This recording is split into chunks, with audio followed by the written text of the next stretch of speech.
రాకాలోకంకి స్వాగతం. ఈ కంటెంట్ మీకు నచ్చినట్టయితే లైక్ చేయండి, మీ బంధుమిత్రులకు షేర్ చేయండి.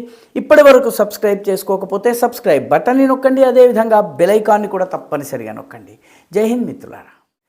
పాపం పాకిస్తాన్కి దాని అసలైన పాలకుడైనటువంటి ఫీల్డ్ మార్షల్ ఆసిమ్ మునీర్కి కంటి మీద కునుకు లేదు, కష్టాలే కష్టాలు, ఇబ్బందులే ఇబ్బందులు, ఇక్కట్లే ఇక్కట్లు, సమస్యలే సమస్యలు. డొనాల్డ్ ట్రంప్ గారు విందు పెడితే ఆ విందుని ఆరగించి ఫోటోలు షేర్ చేసుకుని తన దగ్గరున్న క్రిటికల్ మినరల్స్ సూట్ కేసులో చూపించి సైనికుడు కాదు సౌదాగర్ అని చెప్పి నిరూపించుకున్నాడు ఆసిమ్ మునీర్. అయితే డొనాల్డ్ ట్రంప్ విందైతే ఇచ్చాడు, కానీ ఆ తరువాత బిల్లు చెల్లించే విషయానికి వచ్చేటప్పటికి పాకిస్తాన్ మీద మోయలేని బరువును మోపుతున్నాడు. అదేమిటి? ఇజ్రాయిల్ పక్షాన గజా ప్రాంతంలో ఉన్నటువంటి ఆ పట్టీలో హమాస్ యొక్క ప్రభావాన్ని తగ్గించేందుకు గజాని పునర్నిర్మాణం చేసేటటువంటి పేరిట ఒక స్టెబిలైజేషన్ ఫోర్స్ని అక్కడ ట్రంప్ పెట్టాలని ప్రయత్నిస్తున్నాడు. దీనిలో పాకిస్తాన్ ఉండాలని చెప్పి ఆదేశించాడు. ట్రంప్ గారు ఆదేశిస్తే పాటించకుండా ఉండడానికి ఆసిమ్ మునీర్ మోదీ ఏం కాదు, చచ్చినట్టు తోక ఊపుకుంటూ పాటించవలసిందే. ఎందుకంటే ఆయన విందుకు వెళ్ళొచ్చాడు. ఇప్పుడు ఏ ఇజ్రాయెల్ని అయితే పాకిస్తాన్ గుర్తించదో, దాని పాస్పోర్ట్ కూడా ఇజ్రాయెల్ని గుర్తించదు, అలాంటి పాకిస్తాన్ ఇజ్రాయిల్ పక్షాన పాలెస్టీనా ప్రజల మీద గజాలో యాక్షన్ చేయటానికి వెళ్తోంది. ఇది ఇప్పుడు ఆయనకి తన దేశ ప్రజలకి దీన్ని ఎలా వివరించి చెప్పాలో, దీనివల్ల ఏం లాభాలు ఉన్నాయో, దీనివల్ల ఏం మొనగూరుతుందో చెప్పడం ఎలాగో తెలియక సతమతమవుతున్నారు. ప్రధానమైన సమస్య ఏంటంటే ప్రజలకు పాలెస్టీనాకి పట్ల సానుకూలతను నూరిపోసి ఈరోజు హఠాత్తుగా ఇజ్రాయెల్తో జతకట్టడం చాలా ఇబ్బందికరంగా మారింది ఆసిమ్ మునీర్ గారికి. ఇది ఒక్కటే సమస్య అయితే సరిపోయి ఉండేది, కానీ దీంతో పాటు మరొక కొత్త సమస్య వచ్చింది. అదేంటంటే ఈ స్టెబిలైజేషన్ ఫోర్స్లో యునైటెడ్ అరబ్ ఎమిరేట్స్తో పాటు చేతులు కలిపి పాకిస్తాన్ పనిచేయబోతోంది. పాకిస్తాన్ యునైటెడ్ అరబ్ ఎమిరేట్స్కి ఇప్పటికే తన సైనికుల్ని పంపింది. మాజీ సైనిక దళాల ప్రధానాధికారి అయినటువంటి రాహిల్ షరీఫ్ నాయకత్వంలో యునైటెడ్ అరబ్ ఎమిరేట్స్లో పాకిస్తానీ ఆర్మీ పనిచేస్తోంది, కిరాయికి పనిచేస్తోంది. దినసరి కూలి అని చెప్పుకోవచ్చు ఒక రకంగా చెప్తాను. అయితే ఇటీవలి కాలంలో సౌదీ అరేబియాకి యునైటెడ్ అరబ్ ఎమిరేట్స్కి 2-3 విషయాల్లో బాగా చెడింది. మొట్టమొదటిది యెమెన్ పైన ఆధిపత్యం ఎవరిది ఉండాలి, సున్నీ మెజారిటీ ప్రాంతం పైన ఆధిపత్యం ఎవరిది ఉండాలి అన్న విషయంలో సౌదీకి అదేవిధంగా యునైటెడ్ అరబ్ ఎమిరేట్స్కి మధ్య చాలా తీవ్రమైనటువంటి వివాదం ఉంది. యునైటెడ్ అరబ్ ఎమిరేట్స్ పాలకుడైనటువంటి మొహమ్మద్ బిన్ జాయెద్ ఆయన యెమెన్లో దక్షిణ ప్రాంతంలో ఉన్నటువంటి సదర్న్ ట్రాన్సిషనల్ కౌన్సిల్ని మద్దతిస్తూ ఉంటే సౌదీ అరేబియా హద్రమాత్ ప్రాంతంలో కేంద్రీకృతమై ఉన్నటువంటి తాత్కాలిక ప్రభుత్వం ఏదైతే ఉందో ఆ ప్రభుత్వ పక్షాన ఉన్నారు. అక్కడికి ఇద్దరు వేర్వేరు పక్షాల మధ్య ఉన్నప్పటికీ కూడాను కొద్దిగా పరిష్కారం అయి ఉండేది సమస్య. కానీ సౌదీ అరేబియా ప్రభావ క్షేత్రమైనటువంటి హద్రమాత్ మీద ఈ సదర్న్ ట్రాన్సిషనల్ ఫోర్సెస్ దాడి చేసినాయి. వీటికి యుఏఈ మద్దతు ఉంది. హద్రమాత్ సౌదీ అరేబియాకి అనేక రకాలుగా ముఖ్యమైంది. ఎందుకంటే సౌదీ అరేబియాలో ఉండేటువంటి అనేక తెగలు హద్రమాత్లో కూడా ఉన్నాయి. ఒకటి. రెండవది, హద్రమాత్లో ఉన్నటువంటి తీర ప్రాంతాలు ఏవైతే ఉన్నాయో తీర ప్రాంతాలు సౌదీ అరేబియాకి కావాలి యాక్సెస్ కోసం. బాబెల్ మాండెబ్ ప్రాంతంలో ఉన్నటువంటి ఉద్రిక్తతల నేపథ్యంలో ఇది చాలా అవసరం. దాంతో ఏం చేయాలో తెలియనటువంటి పరిస్థితి. ఈ 2 దేశాలు ఘర్షిస్తున్నాయి. పాకిస్తాన్కి 2 కావాలి. ఈ రెండిటి దగ్గర నుంచి అప్పులు చేస్తుంది పాకిస్తాన్. అయితే ఇప్పుడు యునైటెడ్ అరబ్ ఎమిరేట్స్ ఇజ్రాయెల్తో కుమ్మక్కైందని చెప్పి ఇస్లామిక్ ప్రపంచంలో చాలా పెద్ద ఎత్తున ప్రచారం జరుగుతోంది.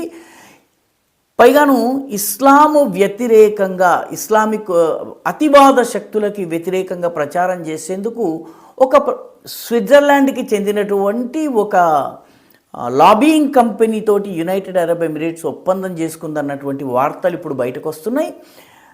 యుఏఈ, ఇజ్రాయెల్ ఈ 2 కలిసి గజాలో యాక్షన్ చేస్తున్నాయన్నటువంటి విషయం బయటకు వచ్చింది. దాంతోపాటు ఇటీవల అక్టోబర్ 7 తరువాత జరిగినటువంటి అక్టోబర్ 7, 2023లో జరిగినటువంటి దాడుల తరువాత హమాస్ పైన జరిగినటువంటి యుద్ధ సమయంలో అవసరం లేకపోయినా, ఆయుధాల కొరత లేకపోయినా ఇజ్రాయెల్కి $2.3 బిలియన్ విలువైనటువంటి ఆయుధాలను యుఏఈ ఇచ్చింది. ఈ విషయాన్ని ఇజ్రాయెల్కే చెందినటువంటి పత్రిక హారెడ్జ్ బయటపెట్టింది. అంటే సౌదీ ఇజ్రాయిల్ యుఏఈ ఇజ్రాయిల్ ఈ రెండు కుమ్మక్కై పాలెస్టీనియన్లపైన దాడి చేస్తున్నాయి అన్న విషయము ఇప్పుడు ప్రచారంలోకి వచ్చింది. ఇప్పుడు అలాంటి యుఏఈ పక్షాన పాకిస్తాన్ నిలబడాల్సి వస్తుంది. చాలా పెద్ద సమస్య. సౌదీ వర్సెస్ ఎమిరేట్స్ గొడవ ఏదైతే యెమెన్లో జరుగుతుందో దీన్ని అడ్డుకట్ట వేసేందుకు సౌదీ అరేబియా ఇప్పుడు టర్కీ, ఖతర్ ఈ రెండు దేశాలతో కలిసి ఒక కూటమిగా ఏర్పాటు చేయాలన్నటువంటి ఆలోచన చేస్తోంది. ఖతర్ అత్యంత ధనిక దేశము, అమెరికా బేస్ ఉంది. అదేవిధంగా టర్కీ నేటో సభ్యురాలు, అంటే అమెరికాకి అత్యంత సన్నిహితము. దానితో సౌదీ అరేబియా కనుక కలిసిందనుకోండి పాకిస్తాన్కి పెద్ద తలనొప్పి. ఎందుకంటే పాకిస్తాన్కి సౌదీ కావాలి, యుఏఈ కావాలి. రెండింటి దగ్గర నుంచి అప్పులు తీసుకుంటోంది. సౌదీతో ఇటీవల సైనిక ఒప్పందం కూడా చేసుకుంది. సౌదీ పైన ఎవరైనా దాడి చేస్తే తన సైన్యం పంపుతానని చెప్పి పాకిస్తాన్ వాగ్దానం చేసింది. టర్కీ పాకిస్తాన్కి అంతర్జాతీయంగా కశ్మీర్తో సహా అనేక విషయాల్లో సహకరించేటటువంటి శక్తి టర్కీ ఇప్పుడు సౌదీ పక్షాన ఉండడం పాకిస్తాన్కి ఇబ్బంది. ఖతర్ వాస్తవానికి తాలిబాన్, ఆఫ్ఘనిస్తాన్లో ఒప్పందాలు చేయటం ఇదన్నిటికీ కూడాను ఖతర్ చాలా కీలకమైంది. రేపు తహరీక్ తాలిబాన్ పాకిస్తాన్తో ఏ చర్చలు జరగాలన్నా, ఆఫ్ఘనిస్తాన్లో ఉన్నటువంటి తాలిబాన్ పాలకులతో చర్చలు జరగాలన్నా ఖతర్ వేదిక కాబోతోంది. కాబట్టి ఖతర్కి కోపం తెప్పించలేదు, టర్కీకి కోపం తెప్పించలేదు, తుర్కీకి కూడా కోపం తెప్పించలేరు, సౌదీకి కోపం తెప్పించలేరు. అలాగని యునైటెడ్ అరబ్ ఎమిరేట్స్ తోటి వ్యతిరేకంగా వ్యవహరించలేరు. ఇది ఇప్పుడు పాకిస్తాన్ ముందున్నటువంటి అతిపెద్ద సమస్య. యునైటెడ్ అరబ్ ఎమిరేట్స్ $4.6 బిలియన్ పాకిస్తాన్కి ఇస్తానని ఒప్పందం చేసుకుంది. కానీ ప్రస్తుతం ఉన్న ఉద్రిక్తతల కారణంగా ఆ డబ్బు రావడం లేదు. కాబట్టి పాకిస్తాన్లో ఆర్థికంగా ఇబ్బందులు పెరగబోతున్నాయి. యుఏఈకి సౌదీ అరేబియాకి మధ్య మరొక విషయంలో కూడా గొడవ నడుస్తోంది. యుఏఈ చాలా ముందే దుబాయ్ని ఒక బిజినెస్ హబ్గా డెవలప్ చేసింది. Saudi Arabia Mohammed bin Salman నాయకత్వంలో సౌదీ అరేబియా కూడా టూరిజం అండ్ బిజినెస్ని ప్రమోట్ చేసే ప్రయత్నాల్లో భాగంగా నియోమ్ అనేటటువంటి సిటీని డెవలప్ చేస్తుంది.